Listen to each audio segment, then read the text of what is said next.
na perspectiva dos desafios postos à atuação cenário de miséria e exclusão social. Cada desenvolver o tema. Após as 3 conferências,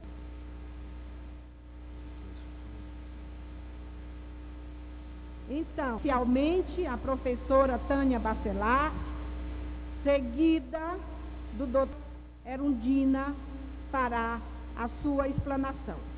Então, para iniciar seus trabalhos.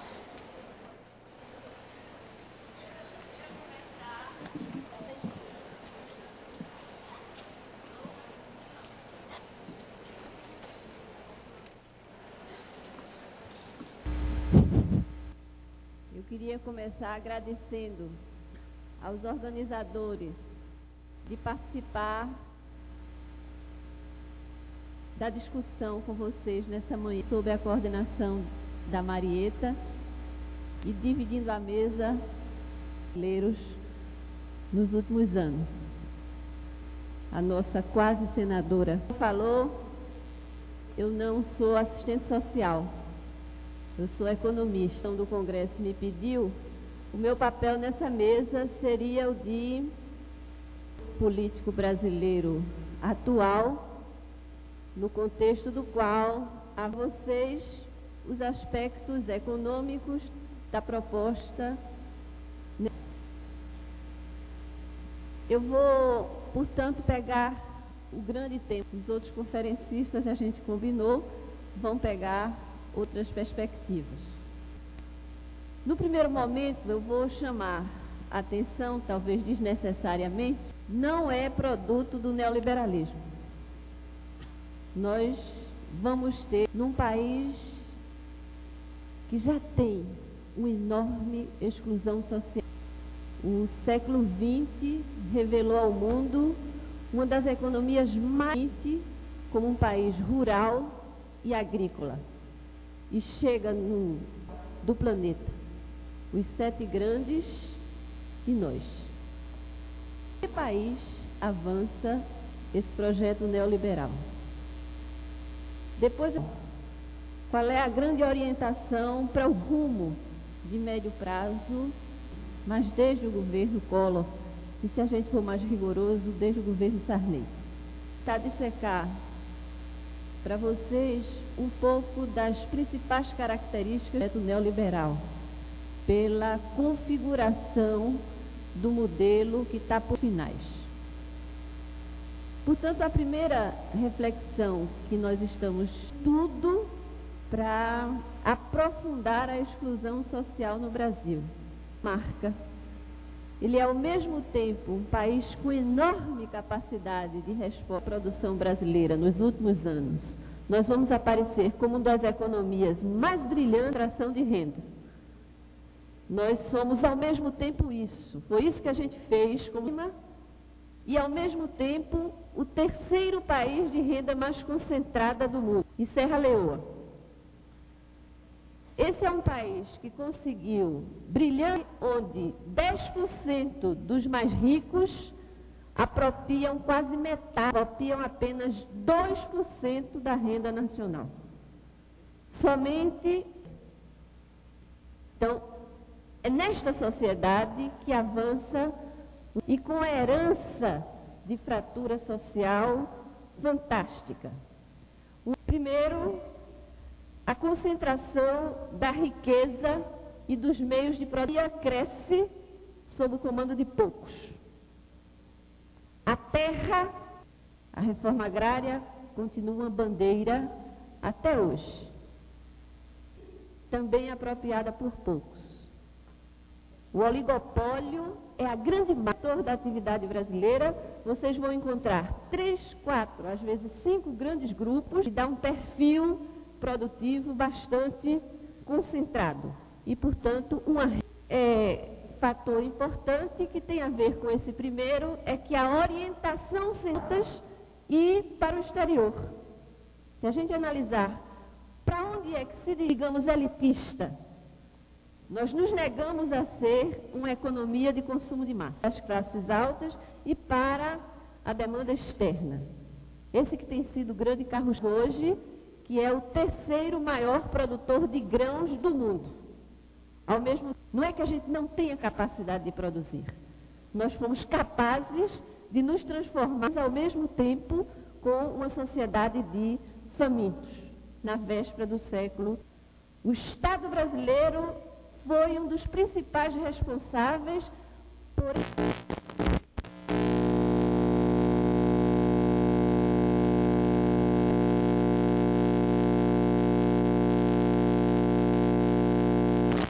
estudos, realizou pesquisas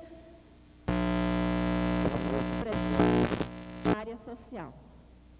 Ao mesmo tempo em que outros países tinham o Estado desenvolvimentista, mas atenção, um Estado desenvolvimentista conservador, patrocinou transformações, principalmente nas estruturas de propriedade, mas ele disseminou desde cedo o acesso a um povo japonês hoje pode ser credenciado como um dos principais foi o de levar o conhecimento, a grande maioria japonesa se fez.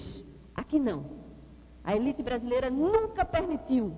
Portanto, o Estado brasileiro sempre se preservou de realizar essa tarefa. Tentada como exemplo, onde o Estado coreano, antes de patrocinar uma desconcentrada, que ele montou o projeto de industrialização. Aqui não. Os poderosos de plantão, como algo a não ser feito, como um ponto que negou a ir fundo na remodelação da estrutura fundiária do agrícola recente na fronteira agrícola do país, e não nas áreas. A forma conservadora de atuação dele tem muito a ver com a não econômica, a mentalidade das nossas elites. Lógica, tem uma razão cultural. Dificilmente vocês vão encontrar no mundo as margens fantásticas de lucro que a gente tem aqui. Lá, neste país, também é fantástica. Recentemente eu estava conversando de porte médio e pagou $95 por uma diária e R$30 por mês. Na semana seguinte, ele foi à Bélgica, tem 4 estrelas, pagou os mesmos R$95. E perguntou à telefonista quanto é o potencial. No nosso país, o empresário paga 10% do que ele paga. E me disse um dia um psicanalista, não tem razão, e apenas um século de libertação. A cabeça da nossa elite ainda está na escravidão, e não para consumir. Daí a enorme reação que a gente tem no Brasil a lesões econômicas que isso acontece. Portanto, eu acho que a primeira reflexão argentina, gente, não é no México. O México e a igualdade que nós temos aqui. A renda média do México, a renda média, classe média da Argentina ou do Chile, são muito maiores do que a nossa. Trágicos do que em países de porte semelhante ao Brasil. A herança, portanto, vai gerar. A segunda reflexão seria sobre a trajetória de médio prazo. Se lê o projeto Collor, se a gente lê o Mãos à Obra do Fernando Henrique, não competitivo. Qual é o grande orientador do médio no mundo que se globaliza? Esse é o grande propósito, os mais competitivos. A pergunta que fica é: quem cuida deles? Quem promove para que eles possam ficar lá na frente competitivos? E aí aparece hoje no Brasil uma coisa interessante. É que este projeto, no médio prazo, tem viabilidade econômica. Até no Nordeste pode nos inserir competitivamente no mundo globalizado. A agricultura irrigada tem focos de competitividade no espaço brasileiro. E a preparação do plano plurianual de investimento do governo Fernando Henrique são os focos dinâmicos da economia brasileira. E o objetivo é promovê-los. de setores e de espaços da economia brasileira neste mundo em curso. Ele não é um processo só promovido pelas políticas públicas. As políticas públicas vão diante do professor Carlos Weiner, da Universidade Federal do Rio de Janeiro, que fala de vocês. O regionalismo desses focos dinâmicos, dessas ilhas de competitividade, paroquialismo mundializado. Eu sou competitivo, o resto do Brasil que se dane. E a maioria desses lugares, o explícito de não deixar macular essas ilhas de modernidade na rodoviária para mandar para frente os não competitivos, tá? Mesmo que o resto do país fique marginalizado. Comercial indiscriminada faz parte desse modelo de abrir o nosso mercado à economia mundial e abrir industrial e ter que recuar em alguns momentos, como neste semestre o governo está, porque no mundo de hoje o novo padrão produtivo no mundo inteiro requer uma questão central em todos os países do mundo e, portanto, a pressão em mercado, nos transformar em espaço de consumo e não em espaço de... E é possível fazer isso com um pedaço do Brasil. Porque não esqueçam que da renda brasileira. Uma renda que é a 10ª renda do mundo. Portanto, tem um prazo, também sinaliza para um país com menos Estado. O movimento de globalização requer que os Estados nacionais, aqueles agentes que querem atuar à escala planetária. E a política, nós estamos tirando o Estado brasileiro para ceder o Estado brasileiro, que era a grande proposta do movimento social. Precisamos democratizá-lo e levá-lo para atender a construir. Pois o Estado autoritário e desenvolvimentista está sendo desmontado na trajetória de médio prazo, que não é a trajetória dos Estados dos países, nem é a trajetória de países semelhantes ao nosso, como a China, o país que mais cresce no mundo hoje, um país que se abre para a integração, mas que o país que mais atrai investimento estrangeiro hoje, mas que tem uma lei de entrada do capital. Nesse setor não entra. Nesse setor entra e eu apoio. Nesse setor não entra e eu penalizo. Tal espaço geográfico não entra. É um país que tem um projeto de continuação, mas que o faz sob o comando de um projeto nacional. Ferrenhamente defendiste um governo submisso que cede sem negociar. A exemplo do absurdo programa de privatização, o caráter do nosso programa de privatização. E, finalmente, a questão do mercado de trabalho, que é outra pressão que o governo Fernando Henrique vai ceder. O único preço que está desindexado. No pacote de ontem, os contratos do governo continuam indexados pela UFIR e só o salário está desindexado. Profundamente o mercado de trabalho. Vai haver uma rediscussão da CLT e mais competitivo, mais mundializado que a agricultura de exportação social. Todos os direitos sociais foram retirados para que o Chile trabalhe no Brasil também. A terceira característica de médio prazo, de orientação de médio prazo, é jogar os serviços sociais também no mercado, com a prestação do serviço de educação, de saúde, de previdência, e essa é uma rapidamente, se a sociedade brasileira não disser um basta. A orientação de médio prazo é essa, na Constituição de 88, e passa a ser uma mercadoria. Essa orientação para a saúde, essa orientação para a educação, ele tem dois grandes pilares. Desonerar o governo, fazer com que o governo e a este mercado tenha acesso quem pode, quem tem renda suficiente para a aposentadoria mais digna. Quem tiver renda para isso, vai. Quem não tiver renda para isso, fica sem educação, sem saúde sociais. O grande argumento é que o Estado brasileiro faliu e não tem recurso. gasta esse ano 6 bilhões de dólares com a saúde de toda a população brasileira e 9 bilhões de dólares de juros da dívida externa, se somarem os dois dados e aos credores internos do governo. 4 anos do orçamento da saúde, recurso para os credores, não tem recurso para a saúde. Eu sou tão fantástico. Esse país tem um potencial tão incrível que é possível seletivo e excludente. Não nos enganemos. É possível um modelo neoliberal. A meta deles é essa, chegar no ano 2 bilhões de dólares. E é possível conseguir isso do ponto de vista econômico. Agora, como em nosso, a grande orientação é o programa de se conseguiu uma coisa importante. E a população brasileira, por que os preços estão sob controle? Não foi a âncora monetária. O governo, a âncora monetária foi para o beleléu em outubro do ano passado.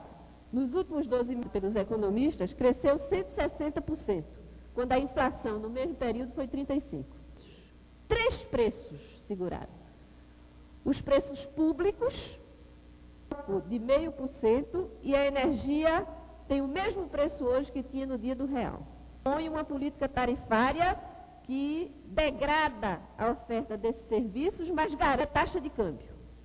A taxa de câmbio sobrevalorizada funcionou muito bem para sobrevalorizada, é muito bom como instrumento de segurar preço, mas é péssimo para a relação. O Brasil, de novo, foi rápido demais. As importações ao longo do real cresceram 100%. Um déficit na balança comercial que não pode ocorrer até o final do ano e estão sendo obrigados de desaquecimento no segundo semestre para equilibrar o lado. A produção agrícola desse país cresceu para produzir o ano passado. A produção cresceu e os preços caíram. Lembrem que a grande maioria dos produtos agrícolas que nós consumimos, é a crise da pequena produção agrícola que está aí latente. Eu tive essa semana no PUD para segurar os preços. Uma enorme crise do setor mais frágil do governo a segurar os preços do consumo da cesta urbana. A nova safra vai apresentar o resultado dessa crise. E talvez se a resposta dos agricultores for cortar a oferta. É possível conseguir manter a inflação baixa numa hora em que a economia é obrigada a declinar, o salário, como eu disse antes, os outros segmentos continuam indexados. E a ARAR criou ontem um outro indexador, o tal de TBF. Tá certo? Importante do programa de curto prazo é taxa de juro alta. A taxa de economistas tem horror a ele, os economistas do governo, tá certo? Tem um papel importante para, se vocês não sabem, o Brasil hoje tem a 3ª maior taxa de juros do mundo. Nós, depois da crise, que tem uma taxa de juros de 75%. A 3ª é a brasileira, 70%. Se eu tiver $1 e botar num dos 7 grandes, no que paga a melhor taxa de juros, a Itália, eu ganho em um mês no Brasil o que eu passaria 7 meses para ganhar na Itália.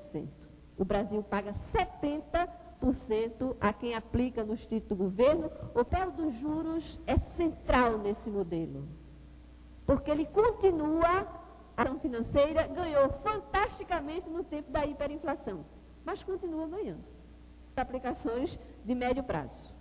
Então, continua o mesmo modelo de preservar. Em 80, era dividida meio a meio. 50% renda do trabalho, 50% e 30% renda do trabalho. 20% do bolo da renda foram sendo regiamente remunerados pelas fantásticas taxas de juros, grande causador da nossa inflação. Para eles, qual é a causa básica da inflação brasileira? O governo com a dívida. E, portanto, aumenta a dívida. Quando o doutor Fernando Henrique entrou 45 bilhões de dólares, sabe quanto ela é hoje? 75 bilhões do governo. A taxa de juro paga era 20%, hoje é 70%. portanto, mantém acesa a causa determinante da inflação. Mas enriquece. Os críticos finais que eu faria são de duas naturezas. Vou falar para vocês. O Brasil é um país fantástico, por isso mesmo apaixonante. O povo brasileiro constrói outro. Há dezenas, centenas de experiências de administrações locais. É um outro Brasil que a gente pode recolher, que vem nascendo debaixo do Estado. Tem um Estado brasileiro novo se reconstruindo a partir do poder do Brasil. Nós não só temos o paroquialismo de um outro Brasil, do Brasil do movimento dos sem terra, do Brasil do paroquialismo mundializado.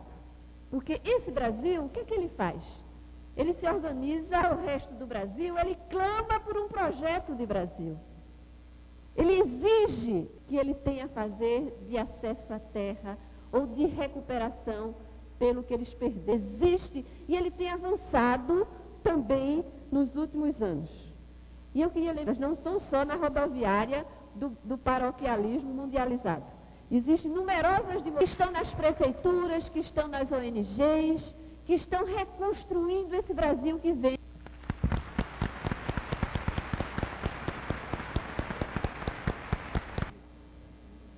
Depois dessa brilhante e pedagógica, nós teremos a fala do Dr. Paulo Brum ao governo com seus desafios econômicos e ético-políticos. Bem, cumprimentando a todos, eu gostaria de, em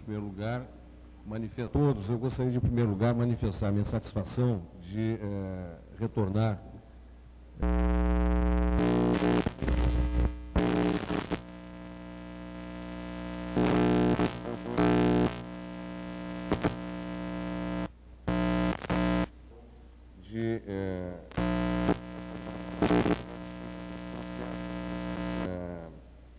formulação para uma política de assistência social para esse país, né, que não é ex-presidente do IPEA e que hoje é secretária executiva do Ministério do Meio Ambiente, da qual, difícil para mim, após a exposição da professora que me antecedeu, né, mas nós vamos tentar contribuir com esse processo de discussão.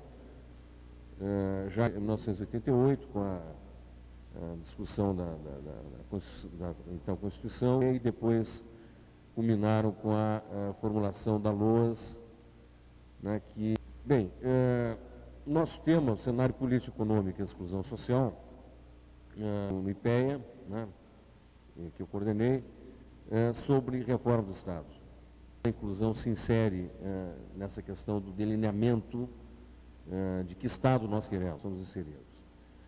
Na verdade, os contornos que delineiam o quadro de pobreza no nosso país, os estados, diante do grau e da complexidade já alcançados pela estrutura produtiva, se reflete o caráter conservador dessa modernização brasileira, que tem como gere uma forte e inaceitável desigualdade, que tem caracterizado todos os aspectos da cada vez mais ampla de cidadãos, que no seu ciclo reprodutivo social não vem sendo dada uma condição indispensável de viver seu tempo. Vigência nesse país. O que quer dizer que o que ganham mensalmente é insuficiente para a aquisição da liberdade, né, dos direitos. Se milhões de pessoas passam fome. As democracias são totalmente incompatíveis. Quer dizer, não se pode falar que existe democracia marcadamente definida na história do Brasil, colocando em campos opostos capitalismo está nas mãos de apenas 10% da população. Esta é seguramente uma das os excluídos. Né? Ações transformadoras, né, cuja responsabilidade é de todos, e mais particularmente brasileira.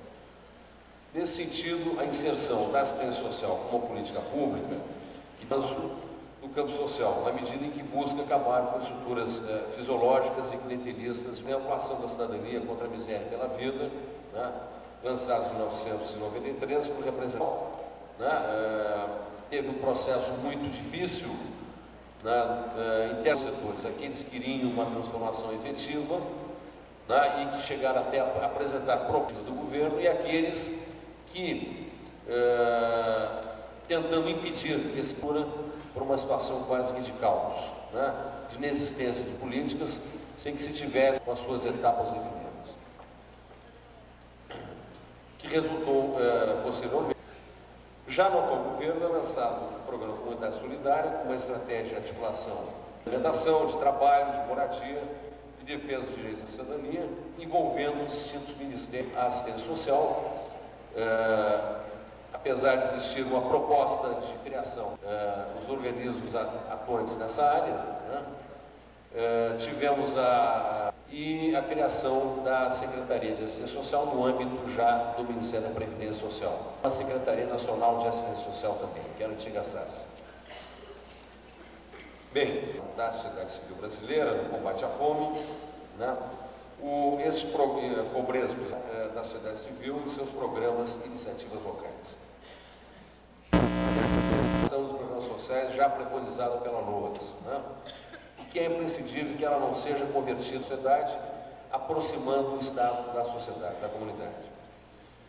As estratégias históricas básicas da nossa cultura política e administrativa, e que, com o advento da Constituição nesse sentido,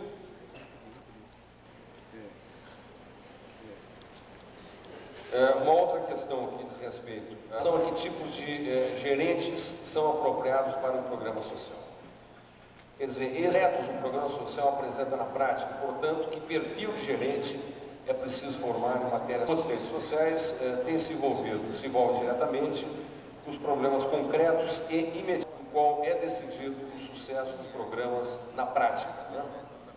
Então, aquele começo de muitas ações e o fim de órgãos públicos, que nós colocamos há pouco, estratégica de políticas para o setor. Eu queria também dizer que essa questão da gerência não é a própria comunidade e outros trabalhadores não agentes sociais. Não basta também burocráticos formais. Aprendem tudo sobre organogramas, manuais, normas social. Então, investir na capacitação de gerentes é, pois, uma tarefa premiada. Nosso entendimento é o de que não se pode falar e acabar com a exclusão que seja resultante da vontade da sociedade brasileira e não das elites que há décadas têm dominado o totalizador, ou o Estado mínimo na perspectiva neoliberal, e sim inteligente, eficiente e efetivo. Não bastando para isso reformas administrativas, tanto por uma nova forma de inter-relação Estado-sociedade que venha a alterar o sistema. Então, não se pode examinar essa mudança do Estado brasileiro em século. As mudanças profundas que vem superando, principalmente nos anos 80, é urgente se repensar nesse papel do Estado, à luz de avanços em ritmo do desenvolvimento sustentável, notadamente nas áreas de biotecnologia, enfim. Devemos somar a esses avanços a globalização dos espaços municipais que tem, no Brasil principalmente, marcado muito a nossa vida. A inteira aceleração da urbanização converteu em poucas décadas regiões e países predominantemente nas ciências sociais pelo desmoronamento de alguns dogmas ideológicos. Dando-se neste quadro desenhado a crise do capitalismo, evidenciada pelas dificuldades de financiamento desses mesmos estados sobre a economia, reduziu a capacidade para atender as demandas e as países, regiões, comunidades, classes e até grupos sociais. Essa a debilidade dos países já frágeis ao processo de desenvolvimento, exacerbando os problemas sociais, alargando o abismo. Já feitos, acrescenta-se uma crise fiscal agravada pelo aumento do endividamento interno e externo. Essa questão vem sendo analisada, levando-se em conta duas grandes correntes de papel das responsabilidades do Estado em função da crise do Estado de bem-estar social. Mais presente, os países de desenvolvimento que vivem com o Brasil processo democrático, tanto seus aspectos políticos como socioeconômicos. Nesse contexto, a descentralização surge muitas vezes como uma solução mágica e com uma imposição dos discursos todos representa a oportunidade de despir o governo central da função de bem como quando combinado com outras medidas, como a desestatização ou privatização. Para os adeptos da democracia social comprometida com a centralização, tem representado uma forma institucional mais eficaz, uma vez que o município está a responder às demandas através do julgamento adequado de prioridades, pela maior possibilidade de mobilizar e engajar as comunidades na implantação e na implementação. Os argumentos das duas correntes são utilizados para justificar a descentralização e a revisão. Prevalecem as divergências quanto aos fins pretendidos para essa política. A descentralização pretendida persistem as questões associadas aos instrumentos institucionais que devem ser trilhados. A própria Constituição, desde o processo de Guimarães de Castro, de alguma maneira, um tanto pensamento conservador, neoliberal, sob ângulo e conteúdos distintos. Certamente, em decorrência dessas nos últimos anos, não se pode considerar a existência de uma política de descentralização circunscritas a campos específicos do governo federal, da ação governamental. Curso o processo de descentralização no Brasil, ainda que desorganizado, meio caótico, determinou através de uma reforma fiscal ali incluída, aí já vem outra pela frente. O desafio que nós temos, na verdade, está, então, em desenhar, implementar que é a da democratização do país. Nem tampouco aqueles aspectos, o grau de centralismo exercido historicamente na prestação de serviço em si e a origem dos recursos que custeiam o atendimento e as características institucionais. O desafio está posto e que, certamente, nessa discussão, artigo 23 da Constituição Federal, que trata das formas de relação e de cooperação entre os três. Este artigo não foi regulamentado, seu parágrafo único, o que tem causado uma série de problemas social que deve se dar basicamente no nível local, no nível das comunidades. Basicamente, nessas questões nós queremos colocar, dizendo que, finalizando, uma solução dessas questões da reforma do Estado, dentro dessa discussão de globalização do nosso ativo. Não o pacto que ora está sendo gestado na revisão da Constituição, mas um pacto que perplexa, está completamente desmobilizado. E que este momento aqui, certamente... Obrigado.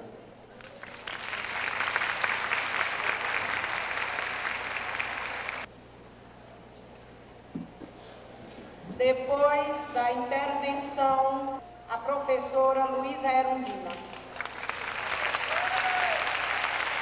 Queria começar saudando os colegas congressistas, professores, saudar as entidades nacionais e locais, desse importante evento. Quero agradecer as direções como estão encaminhando democraticamente, de forma muito competente, esse fórum está aqui. Com essa mulher fantástica, a Tânia Bacelar, das classes populares, a serviço das classes trabalhadoras. Ela vem dando da sua área para a compreensão da realidade do ponto de vista dos momentos tem se colocado à disposição de eventos como esse.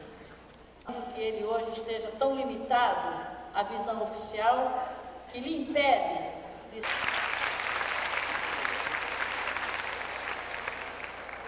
Quero agradecer, eu nunca me afastei. Estive naturalmente cumprindo outras tarefas, compromisso com o meu projeto profissional. Eu teria sido certamente colocando outro desempenho se outro tivesse sido meu compromisso profissional. Que a minha categoria, ela está na dianteira, na busca de caminhos, saídas comuns, referências comuns que a história nos coloca nesse momento, nessa conjuntura e em nosso país. Está inteiramente à disposição das entidades dirigentes, dos assistentes sociais, extremamente importante da nossa vida, da nossa profissão. Os coordenadores deste evento me confiaram uma dimensão, refletir com vocês os desafios postos à atuação político-profissional e exclusão social que caracteriza a atual conjuntura brasileira. Político desse 8º Congresso Brasileiro de Assistentes Sociais. Político. Primeiro, pelo momento histórico em que ele se realiza, novo milênio. É um momento de profundas e aceleradas transformações culturais, ideológicas, econômicas, sociais, políticas. O mundo, e dentro dele se encontra o Brasil, mergulhando as camadas mais pobres da população. Em segundo lugar, a importância se dá pela temática que aborda, ou seja, o serviço social e a política deste Congresso nos remontam a um outro evento, a história da categoria dos assistentes sociais brasileiros. Eu me refiro ao em setembro de 1979. Muitos dos que aqui se encontram e muitos de vocês certamente são caudatários daqueles tem na sua formação profissional mais recente a marca dos compromissos naquela ocasião. Aquele congresso também se deu no momento em que colocava enormes desafios para nós assistentes sociais. O florescer de uma nova primavera que brotava das mãos soberanas do povo sociais, sendo povo também. Participamos ativamente daquela que animava e nos inspirava a todos. Reconquistamos as liberdades, pois a maioria dos brasileiros ainda está excluída do direito à democracia econômica e social. Ainda estamos a dever à maioria do nosso povo o exercício da cidadania. Este congresso, como foi aquele, para refletirmos sobre a atual conjuntura brasileira, dos desafios e responsabilidades que essa conjuntura coloca, responder política e profissionalmente a esses desafios. Um dos pressupostos básicos do modelo neoliberal, como tão bem foi colocado pelo governo brasileiro, é a subordinação do social, a população enxergar que a concentração de renda e a exclusão social dessa política que concretamente se expressa e pelo agravamento das condições de pobreza e miséria que atingem. Com efeito, a questão social não consta da agenda política, como é o caso do governo brasileiro. Por imposição, não adotaram o neoliberalismo. Ao adotarem o neoliberalismo, não hesitam a democracia a favor do crescimento econômico. A democracia internacional, representada pelos técnicos burocratas do FMI, políticas empresariais brasileiras, e consta, inclusive, que o então senador chamado Consenso de Washington, que se impôs como modelo de países da América Latina, da América do Sul, e dentro desse cenário suficientemente soberano, independente, foi ao contrário, submisso os poderosos que monitoram e que impõem as suas receitas de fome e de perda de soberania, como está ocorrendo hoje em nosso país. Públicas têm se limitado apenas a uma ação emergencial no sentido de aliviar a pobreza. O governo sequer pode ser considerada uma política social decente, até porque as metas da comunidade solidária têm que esse programa iria atuar ou procurar destinar recursos, identificar quais os 500 mais miseráveis dentre os mais miseráveis. Dentre os mais miseráveis dos 500 municípios miseráveis brasileiros, são apenas 50 municípios dentre os 500 municípios mais miseráveis. O programa Comunidade Solidária, que veio inclusive atropelar dos seus direitos sociais. E aqui eu queria relatar um fato aqui para falar, é que eu fui convidada pessoalmente pela primeira-dama, Ruth Carvalho. Então perguntei para ela, por que esses critérios de escolha? Por que não se escolhe? E ela me respondeu que era exatamente isso que eles não queriam. Eles queriam absolutamente pessoas que fossem para lá levando demandas, reivindicações. Eu questionei, evidente, e recusei o convite. O conselho estava sendo constituído. O momento e a forma como ele surgiu, inclusive a luta de 8 anos dos setores organizados, dos setores públicos que estavam interessados em construir um dispositivo legal, verdadeira política pública, e como tal, um direito de todos os cidadãos, do respeito a esse direito universal da população brasileira. Do Conselho Nacional da Assistência Social, e que estava organização descentralizada, prevista inclusive na Lei Orgânica da Assistência Social da Sociedade Civil, nos conselhos municipais e estaduais, que deveriam ser a política pública referente à assistência social. Evidente, não tiveram qualquer impacto, qualquer consequência, até porque eu o fizera individualmente. Atendendo a compromissos assumidos com o FMI e com o Banco Mundial, no orçamento público, diminuindo drasticamente os gastos sociais. Atentar para o fato de que as propostas do governo para a reforma da Constituição prevê, mediante dispositivo constitucional, aos orçamentos da União, como no caso e orçamentos estaduais e municipais de 25% no mínimo. É esse dispositivo que obriga, que vincula ao orçamento da União esse saúde e a Seguridade Social. O ministro Serra, eu arguí, inclusive, já havia manifestado em outras ocasiões a intenção de retirar a vinculação desses recursos, mas agora, como ministro do Planejamento, é um dos empenhos dele, uma das determinações a recursos públicos para garantir o direito à educação e à saúde do nosso povo. Os 5 dedos da mão do então candidato Fernando Henrique Cardoso,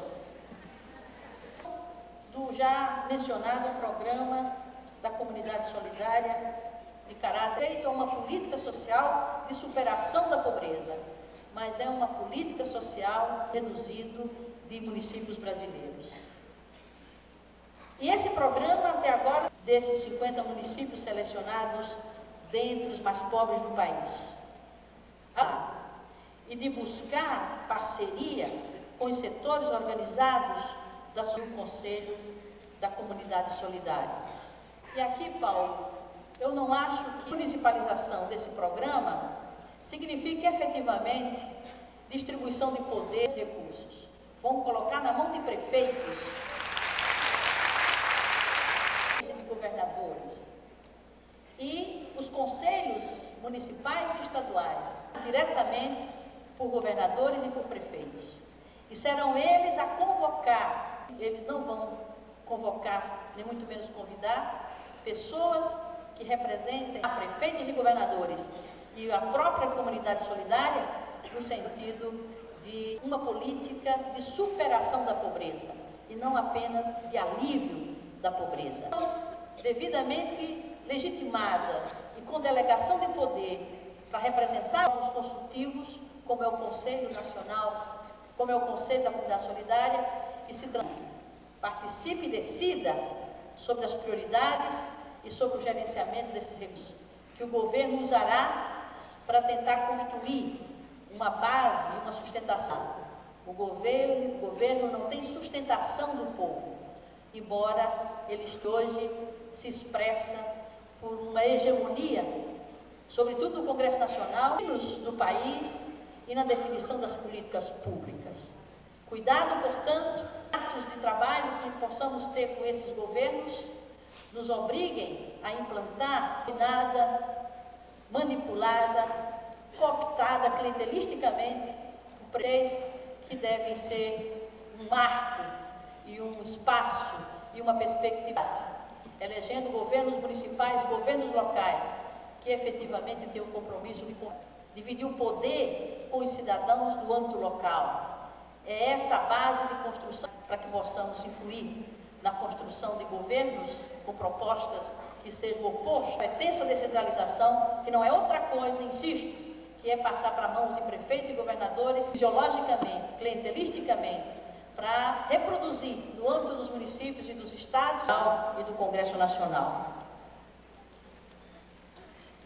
Portanto, os nossos queria chamar a atenção para a nossa presença no processo de revisão que já se viu quais são e que a sociedade civil não teve a capacidade de mobilização para e a privatização, a pretensa privatização que o Estado brasileiro são irreversíveis, comprometendo inclusive a soberania nacional. Mas há a fase de regulamento, tempo de mobilizar a sociedade, os setores populares e a nós mesmos e essa submissão absoluta aos interesses do capital internacional como desafio para que pressionemos, aliados aos setores populares e aos instrumentos legais que a duras penas fomos conquistando durante a história recente de luta. Eu me refiro à Lei Orgânica da Saúde, eu me refiro à Lei Orgânica da Assistência Social. De alguns poderes da República, ou se não de todos os 3 poderes da República, com essas conquistas democráticas, para que elas efetivamente se implantem. Porque o governo brasileiro dos direitos das crianças e dos adolescentes, e até hoje essa convenção não passou do papel. Um evento internacional que participei, o Tribunal Permanente dos Povos, sobre a violação, são aqueles que mais desrespeitam os direitos das nossas crianças e nossos adolescentes, dos nossos adolescentes, mas praticamente, a não ser o esforço da sociedade civil, não tem saído. Também me refiro ao Pacto dos Governadores, que em decorrência da Convenção da ONU em torno dos direitos das crianças e adolescentes, até hoje também não saiu do papel. Eu me refiro também à descentralização da assistência social no país. Nós temos instrumentos legais, mas se eles se tornarem ações políticas, eles não sairão do dispositivo legal, do aspecto formal, para nós assistentes sociais. Não basta fazer até relatórios de Copenhague sobre o desenvolvimento social e que caracterizando o estágio de miséria, de pobreza e exclusão social que existe no país. A cúpula nada se fez para sair da fase do alívio da pobreza e da miséria e entrar na fase superada, em que o crescimento econômico deve estar a serviço da distribuição de renda, deve ser os direitos sociais e humanos do povo brasileiro. Nesse sentido, há enormes tarefas políticas. Nós temos que primeiro nos organizarmos.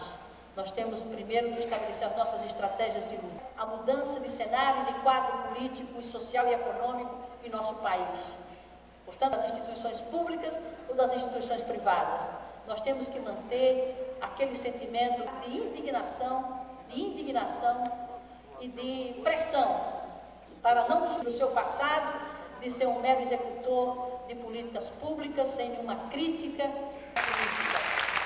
Está na hora, eu espero que esse Congresso seja representação profissional. E quem sabe até rever outros que já desapareceram, e que quem reverter, junto com o povo, com a sociedade civil, com os democratas, com os que lutaram pela democracia, escrevesse no texto da Constituição os direitos sociais, os direitos individuais, os direitos das mulheres, bem do que foi a cúpula de Copenhague até agora, ou então a cúpula sobre que não tem tido nenhum impacto, nenhuma repercussão concreta no comportamento e nas políticas do governo brasileiro. Concretas, chamarmos a parceria com outros profissionais, como fizemos na decisiva, corajosa, ousada, na conjuntura nacional e em defesa. Muito obrigada.